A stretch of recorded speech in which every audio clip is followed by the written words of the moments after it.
General, o senhor falou de exportação de alimentos, o senhor falou de um histórico pendor brasileiro, né, para se alinhar mais aos Estados Unidos. Eu acho que é uma tendência histórica mesmo. E como é que o senhor percebe essa presença crescente da China no Brasil e na nossa região, no nosso entorno continental? Olha, a China me chamou muito a atenção quando eu estava na África. Eu morei na África 2 anos e meio, 2 anos e 6 meses. Eu morei no Congo, na fronteira com Ruanda.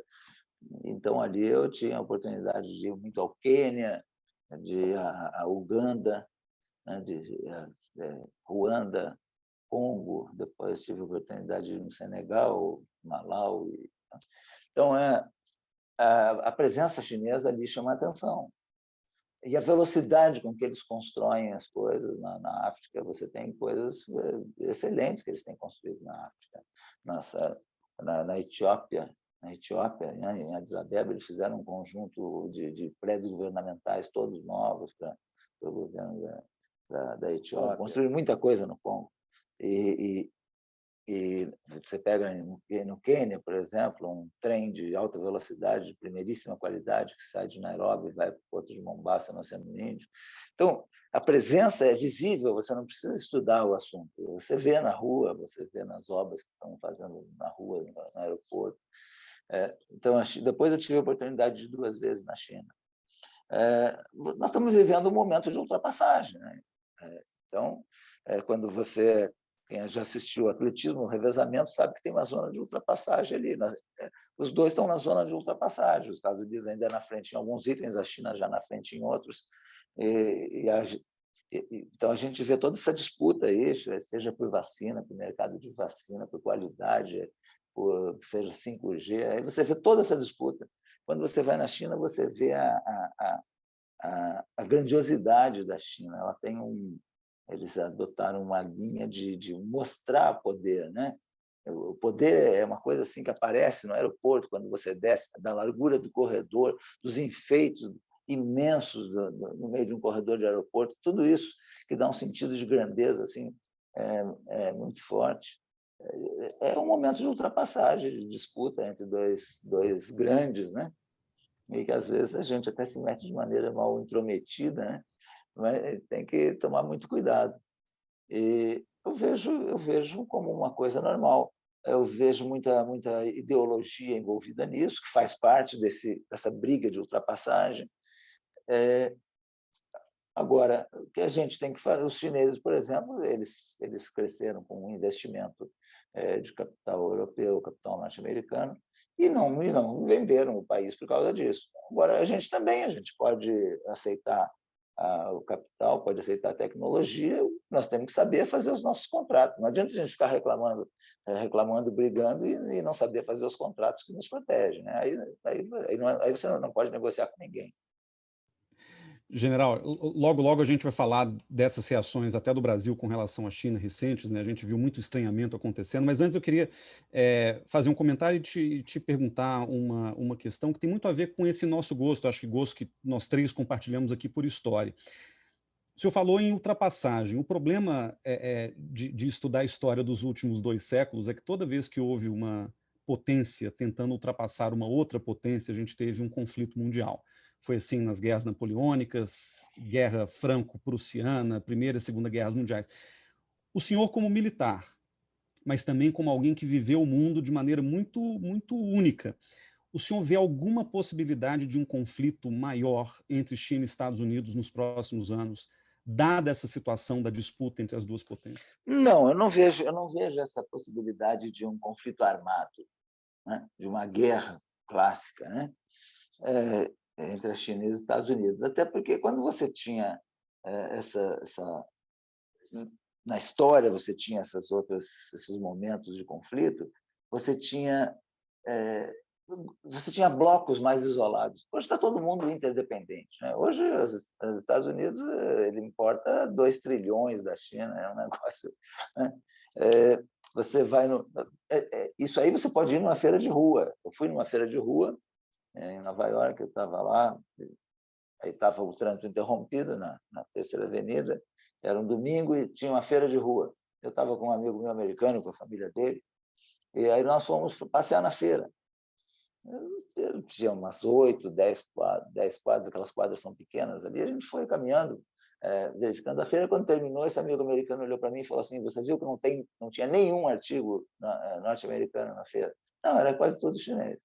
Então, eles têm essa interligação. Você pega o hotel famoso da época de ouro dos Estados Unidos, o Waldorf Astoria, eu acho que no 53 Street, né? Dos anos dourados dos Estados Unidos, o hotel é realmente todo dourado, de veludo vermelho, aquela coisa dos anos 30, 40, o símbolo americano, foi comprado pelos chineses. Então, você tem uma interligação. As empresas norte-americanas foram para a China, né? Por causa da mão de obra mais barata, facilidade de produzir, de exportar, etc. Então, hoje você tem uma interdependência que não permite você abrir você tem que estudar uma melhor maneira de conviver com o seu competidor, e eles vão descobrir. Você pode ver que eles abrem, às vezes, um período de guerra comercial, esquenta o discurso, né? Esquenta as sanções ali, as taxas, etc. Mas 3 meses depois você não ouve mais falar, a briga ela não continua. Então, você tem esses altos e baixos que são os ajustes que eles vão fazendo. Então, eu vejo que é um mundo diferente, um mundo todo interconectado, que não tem como você ter aquele modelo anterior, que era um bloco contra o outro. Né? General, vamos chegar agora na conjuntura. O senhor tem usado algumas tribunas importantes na imprensa para falar de um risco que eu reputo muito correto, que é o risco da fanatização política no fronte doméstico. O senhor, inclusive, num artigo recente para o Estado de São Paulo, cita as suas vivências na América Central, na África, e que o senhor viu isso sair do controle nesses lugares. General, queria ouvir do senhor. Nós temos aí o risco iminente de guerra civil. O que o senhor está vislumbrando no horizonte do Brasil, dado esse quadro de fanatização dos indivíduos no nosso país? Aqui tem algumas características também, né? Num país, principalmente pela desigualdade social, você encontra áreas aqui na mesma situação, né? Que você tem no Haiti, na África. Você encontra áreas aqui completamente desassistidas, né? Pessoas vivendo a nossa desigualdade social é uma coisa escandalosa, né? Então, você encontra aqui o que você quiser. Você encontra também uma Bruxelas no Brasil, você encontra uma Paris no Brasil, você encontra as coisas da mais alta qualidade no Brasil e encontra coisas do fim do mundo. Então, infelizmente, nós temos essa característica pela desigualdade social, você encontra de tudo aqui. Então, mas essa parte, eu preciso dizer por que eu fui para a área pública. Eu nunca me interessei pela vida política. Nunca me interessei assim de fazer parte da vida política, né? Não ser como cidadão normal, com meu voto lá, as coisas normais de um cidadão, mas nunca de me projetar na área política. Isso aí aconteceu no meio do ano passado, quando eu vi que estavam querendo arrastar o Exército para a política partidária, para o jogo de poder, para usar o Exército como ferramenta de política e tal. Aí eu passei 47 anos no Exército. Eu tenho meu sentimento de vamos alertar que isso aí não pode acontecer. Então, e o fanatismo, principalmente lá na África, o fanatismo político, ele é responsável por muitos conflitos, por morrer muita gente, porque o fanatismo sempre acaba em violência. Não tem o fanatismo, ele não é racional, ele se alimenta de fanatismo, ele começa a viver dentro de uma bolha de fanatismo, as pessoas perdem a noção de limite, perde a noção de respeito. Você vê o Brasil hoje, desrespeito total, de ataques pessoais, de ataques funcionais, de ataques institucionais. Ninguém respeita a instituição, não respeita as funções, não respeita a pessoa, não respeita nada. Então, ele facilita esse ambiente de desrespeito. Ele caminha junto com o crime. Se você for ver o que a gente tem de crimes, de injúria, de difamação, de calúnia, de tudo, né? Parece que o pessoal pensa que a liberdade de expressão e os recursos fantásticos de comunicação aboliu o Código Penal. Não aboliu o Código Penal está aí, né? Então, você vê um monte de mentira, um monte de coisa alarmista, mentiras completamente irresponsáveis, às vezes até prejudicando pessoas, dizendo que a vacina não presta, que não é para se vacinar, que vai virar um monstro, que não sei o quê. Então, então você tem o fanatismo começa a caminhar junto com crimes menores e acaba em violência. Não estou falando em guerra civil, mas às vezes coisas mais localizadas, né? Coisas mais localizadas, a não aceitação de resultados eleitorais, a não aceitação da legislação, o ataque a determinadas pessoas. Você pode ter esse tipo de violência. Porque todo país que deixa evoluir o fanatismo, você tem líderes políticos irresponsáveis, que não são eles que cometem o crime fisicamente, né? Mas eles estimulam essa falta de responsabilidade, intolerância, e você acaba, sem dúvida, na violência. Então, eu acho que existe esse risco, sim, e o Brasil tem que tomar medida. Qual é o antídoto para isso? O antídoto para isso é a lei. É a lei desde já, é aplicar a lei, é o Ministério Público, é a Justiça. Porque não pode deixar evoluir. Você quer ter as suas preferências políticas sem problema nenhum. Ninguém pode condenar ninguém por ter alguma preferência política. O que não pode é a pessoa perder a noção de limite por conta do fanatismo. General, em 2018, na campanha eleitoral, muito se falou de que uma eventual eleição do Partido dos Trabalhadores poderia transformar o Brasil numa Venezuela. De alguma forma, a gente está vendo no Brasil evoluir um cenário parecido, em certo sentido, com a Venezuela. E uma das coisas que o senhor colocou muito bem, mas que nos preocupa também, é o fato de que, ainda que a aplicação da lei seja o antídoto para o fanatismo e para esse tipo de violência política que a gente está vendo no país, o problema é quando se captura a lei, né? Quando a lei passa a ser função ou passa a ser utilizada por uma força política para se beneficiar. O senhor acha que isso no Brasil está acontecendo de alguma maneira? A gente está vendo uma espécie de usurpação da lei em benefício de forças políticas específicas? Olha, voltando ali em 2018, aquela história de que o Brasil, se fosse para a mão do oponente, viraria uma Venezuela e tal, isso daí como são momentos eleitorais, né? A disputa eleitoral ela não é plano de governo, a disputa eleitoral é carta de voto, né? Então, o Brasil e a Venezuela têm diferenças imensas, né? Não é só na dimensão territorial. A Venezuela é um país que tinha a economia dela, a economia baseada no petróleo. Então, uma economia muito limitada, baseada num produto específico, né? O Brasil não. O Brasil tem uma classe o Brasil tem uma elite industrial, tem indústria,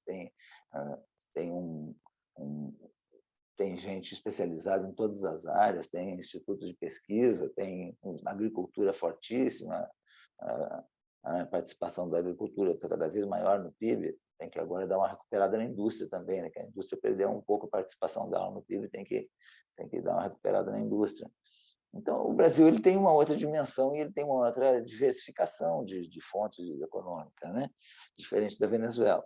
Agora, onde você não tem como comparar. Agora, o que a gente assiste é mais mais na parte comportamental. A parte comportamental, sim, do populismo, né? Do populismo, que a gente teve um período de populismo na Venezuela, hoje nós temos aqui um populismo bastante similar aqui no Brasil, né? Então, essas essas coisas espetaculares do governante, né? O governante querendo sempre também fazer as coisas de maneira muito espetacular. Então, essas coisas aí são semelhantes, né? Mas são países distintos que não tem como um chegar na situação do outro. Agora, a acusação de tempo, de época eleitoral não dá para considerar, não.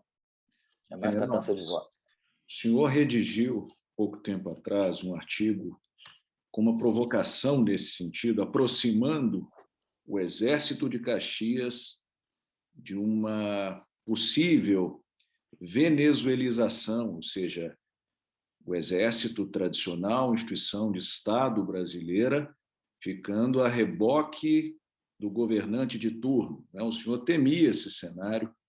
E eu vou lhe dizer, general, eu estive em Caracas em 2014 a trabalho. Me assustou como aquela sociedade se militarizou. Os militares estão em todos os lugares, não estão nos quartéis mais, né? Fazem de um a tudo no país. E esse não é o país que eu queria para mim, né? Acho que o Exército não tem exatamente essa função. E se eu bem entendo o que o senhor vem escrevendo, o senhor concorda com isso. A gente corre um risco de ver o Exército se desfigurar, deturpar a sua função constitucional, se seguir numa linha do presidente de turno. No caso da Venezuela, por exemplo, foi um processo... Todo pensamento totalitarista, né? Todo mundo, todos os sonhadores de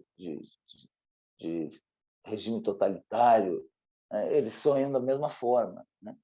Você começa lá atrás, o bolchevismo, o stalinismo, o maoísmo, o fascismo, o chavismo, castrismo, todos esses ismos aí, eles têm a mesma cartilha, eles seguem os mesmos passos, né? Não interessa se é direita, se é esquerda, mas eles seguem os mesmos passos. E um desses passos é utilizar a Força Armada como instrumento de pressão política, instrumento de ameaça na concorrência política, etc., né? No jogo de poder. Então, isso aí é ponto comum. A Venezuela, por exemplo, quando ela fez essa militarização aí, você começou com o quê? Começou com atitudes espetaculares, com o populismo, né, de caráter militarista, aí foi arrastando as Forças Armadas. Depois de arrastar, você quebra a hierarquia, a disciplina, você quebra, você corrompe, e aí você arrasta para o seu jogo político. Então, isso aí não pode deixar acontecer aqui. E na Venezuela, quando aconteceu isso, eles perderam muita gente. Eles perderam gente da classe média, professores e cientistas e gente de alta qualidade que se foi embora. Quem tinha condições foi embora para a Espanha, por causa do idioma, foi embora para o México, foi embora para os Estados Unidos, né? Então, para a Colômbia também, quem pôde ali passar a fronteira, e alguns até que não têm tantas condições conseguiram passar a nossa fronteira aqui, então aí a gente tem que acolher, tem que ajudar, né? Em termos de Brasil, se você for ver, não é pesado, é uma carga que não é pesada, é uma carga humanitária que você tem que acolher, tem que integrar na sua sociedade e pronto, né?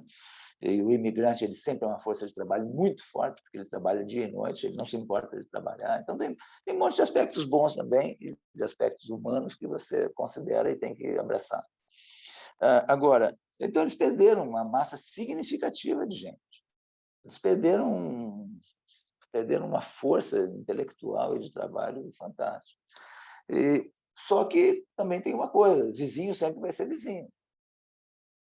Você tem que manter os canais abertos, você tem que... Até porque nós temos lá uma grande quantidade, talvez, aí não sei quantos, mas tem milhares de brasileiros que vivem lá.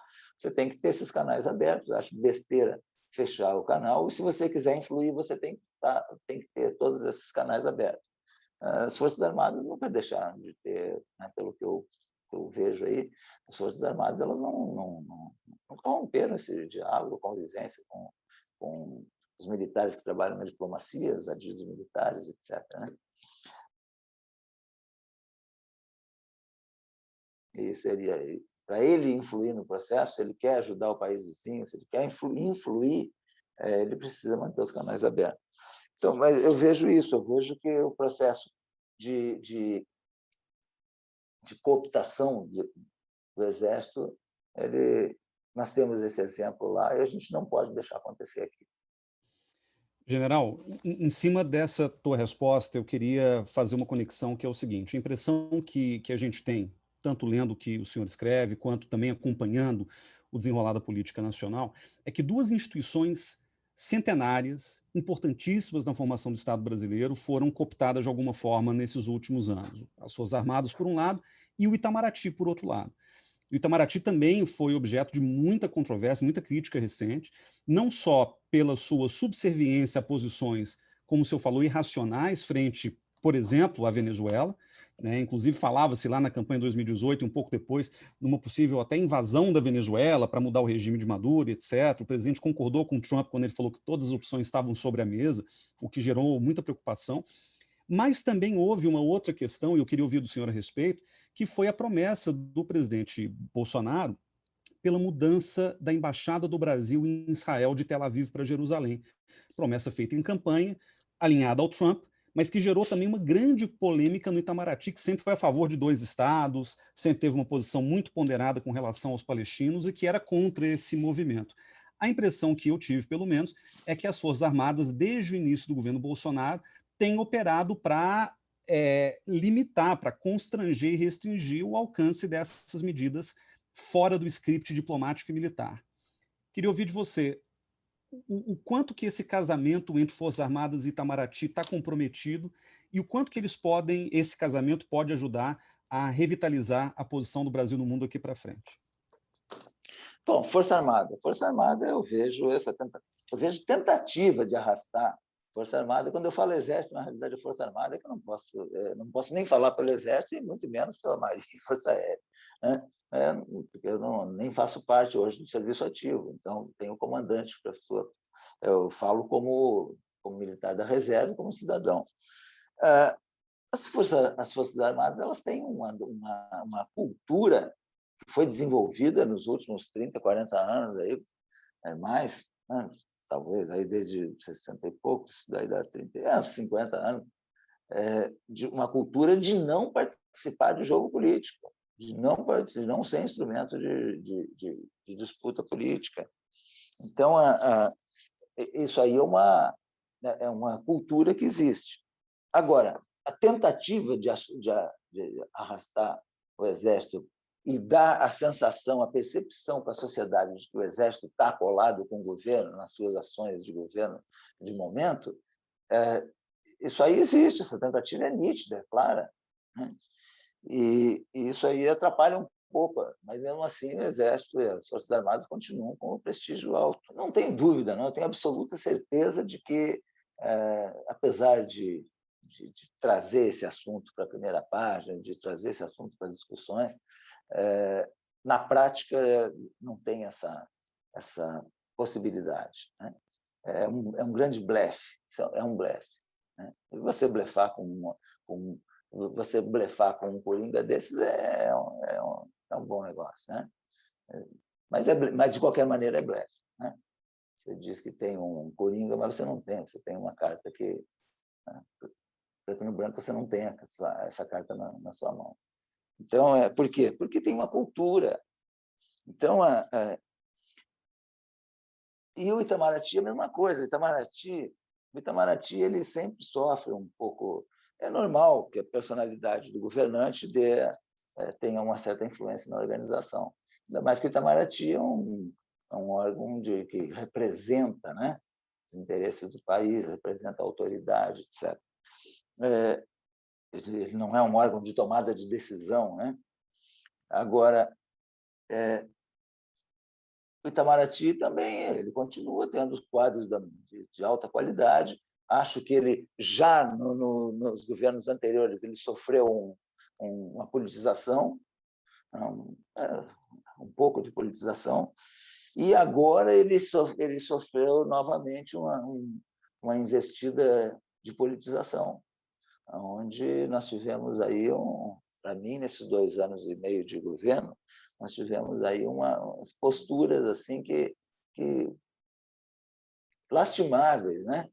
Em relação à história do Itamaraty.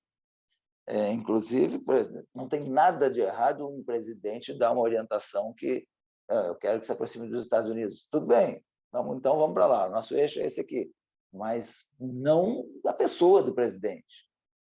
Uma coisa é você querer aumentar seu intercâmbio, todas as suas ligações ali com os Estados Unidos, outra coisa é você se alinhar com o presidente, tem um nome, presidente Trump, né? Então, aí você diz que é amigo, não sei de onde que tiraram essa amizade, diz que é amigo, não sei o quê, e aí você indica uma pessoa da sua família para ser o embaixador, porque tem laços de amizade que vão facilitar tudo. Facilitar o quê? Então, você teve um período assim que o Itamaraty sofreu até um desprestígio, né? Então, desprestígio. Agora nós temos aí uma indicação também para a África do Sul, que é uma problemática, né? Não sei como é que o Senado vai encarar isso aí. Mas o que está acontecendo é isso. As Forças Armadas elas são muito fortes, são muito pesadas, têm uma estrutura muito sólida. O Itamaraty, eu não tenho dúvida que o Itamaraty já deu uma meia reajustada e vai voltar a ser o Itamaraty com o prestígio que ele tem, com a história que ele tem.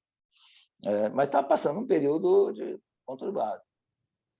Então, eu vejo assim, mas não vejo essas duas instituições, particularmente Força Armada, não vejo nenhuma chance de ser usada como ferramenta de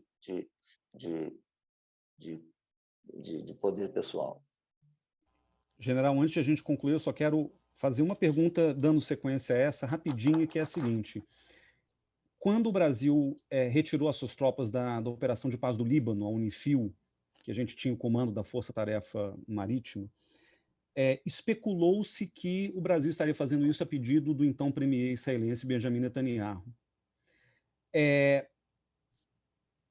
O senhor vê essa relação, ela existe mesmo? O Brasil ele se retira da sua última grande participação numa operação de paz por uma decisão política e por essas alianças malajambradas que o Brasil construiu nesses últimos tempos? Não, eu não acredito que o primeiro-ministro de Israel iria fazer uma solicitação dessa. Porque se você não... Aquilo ali aquilo é uma operação de paz, a UNIFIL, né? Lá no Líbano, ela tem um perfil da União Europeia. Ela é uma missão, você pode ver lá, os comandantes quase sempre são da União Europeia, né? Então, se você tira o Brasil, vai outro, vai a Itália, algum outro vai ocupar a posição. Então, e a participação do Brasil era de uma corveta, né? Era um navio. Então, eu não acredito que Israel fosse fazer uma coisa dessas. Talvez seja uma suposição aí pela simpatia que o presidente mostrava pelo Netanyahu, que agora não é mais ele também, né? Agora já está trocando o governo. Então, agora, o que acontece de por que sair, né? Tem que verificar isso daí, onde é que principalmente os problemas, principalmente os problemas orçamentários, né? A própria ONU, a ONU tem os 2 orçamentos dela, o orçamento regular de funcionamento da organização e tem o funcionamento de missões de paz.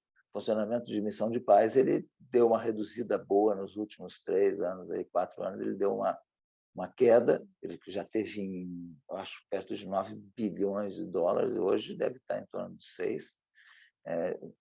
Então, caiu muito, e você pode ver o Congo, eu comandei o Congo, fechou, o Haiti fechou, você pega o Congo, eu comandei o Congo com 23 mil homens, hoje já deve estar com uns 14, né? Então, uma redução de 8, 9 mil. Você tem uma redução em todas as missões de paz, tem que estudar o problema para ver onde é que está a influência da parte orçamentária nessas reduções. General, já concluindo, essa ótima conversa em que o pensamento internacional se revelou e foi muito bom, foi muito esclarecedor. O nome desse programa, general, é Eu Vi o Mundo, e o senhor viu muitos lugares por aí. Queria que o senhor citasse, se for possível, o lugar que mais lhe causou impressão e o lugar que o senhor ainda quer conhecer na sua vida. Olha, eu vi muita coisa interessante, né? Eu vi muita coisa interessante. O que mais me marcou foi a violência de origem política, né? O sofrimento das pessoas que sofrem basicamente pela falta de responsabilização política. Não é só por falta de responsabilidade, é por falta de responsabilidade e falta de responsabilização legal dos líderes que dificilmente sofrem alguma sanção pelas besteiras que fazem, né? Então, e eu vi uma coisa que me marcou. Eu vi muita gente morrer, eu tive a oportunidade de participar de muito combate no Congo. Eu só vi morrer pessoas pobres e jovens, né? Naquelas aldeias sem perspectiva, eles são cooptados por líderes políticos irresponsáveis, né? E que lançam aquela rapaziada em aventuras políticas. Então, que estimulam coisas absurdas entre grupos étnicos, como, né, os Hutus, os Tutsis, os pigmeus, os Bantus, né? Então, você vê a exploração política daquilo ali, que gente que vive em paz e, de repente, um se torna inimigo do outro porque líderes políticos estimulam aquilo. Então, essa irresponsabilidade que só lança gente pobre e gente jovem para morrer nessas aventuras políticas, isso é uma coisa que me marcou muito. E a outra coisa é o sofrimento das pessoas pobres em locais ricos, né? O que você pode muito bem, você não tem nenhuma razão você tem para ter o sofrimento humano. Você não precisa ser rico, não, ninguém precisa ser rico, mas as coisas básicas você teria que fazer. Você não precisa ter uma escola com um prédio fantástico, você pode ter uma escola de madeira e ela funcionar bem, transmitir conhecimento, né? Então, isso aí, o que me marcou foi isso. O restante, eu vi muita coisa bonita, né? Tive a oportunidade de ver muita coisa bonita, seja no Kremlin, seja na Casa Branca, seja no jantar com o rei da Suécia, o rei da Finlândia, da Noruega. Então, mas isso aí não me impressiona, isso aí não tem, isso aí não me toca, né? O que toca mesmo é você ver o sofrimento humano, onde não precisava. Onde você vê aqui no Brasil, você não precisa ir lá, você não precisa ir na África, você não precisa ir na Haiti, né? Você pode sair a 15 quilômetros aqui da minha casa, no centro de Brasília, sai a 15 quilômetros do Palácio do Planalto, 15, 20 quilômetros, você não precisa mais do que isso. Ninguém precisa sair mais de 15, 20 quilômetros do Rio, da área maravilhosa do Rio de Janeiro, ou aqui do centro de Brasília, do centro de São Paulo, de Porto Alegre, para ver coisas absurdas, né? Então, é isso aí que marca.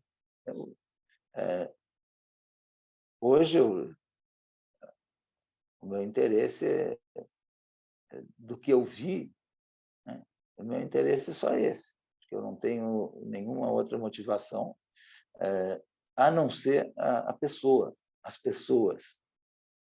Por que você vai lá para a África para arriscar sua pele? Você vai arriscar lá na África sua pele pelo Brasil? O Brasil não tem nada a ver com o Congo. O comércio brasileiro com o Congo é quase zero. Tem gente aqui que tinha dentro do apartamento mais dinheiro do que o nosso comércio exterior com o Congo.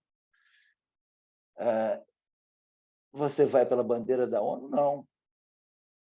Você vai pela bandeira brasileira? Não. Você arrisca sua pele por quê? Você arrisca sua pele por aquelas pessoas que você vê sofrendo na frente de você só por causa disso. Não é mais nada. Eu não encontrei mais nenhuma outra motivação a não ser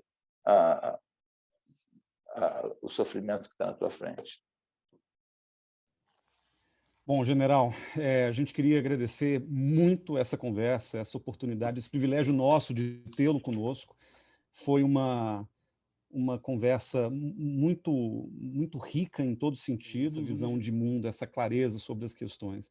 Então a gente queria agradecer muito e ficar também à disposição para que a gente possa ter outras conversas depois, se tudo der certo, num país mais tranquilo, menos fanatizado, menos polarizado do que a gente está vivendo hoje.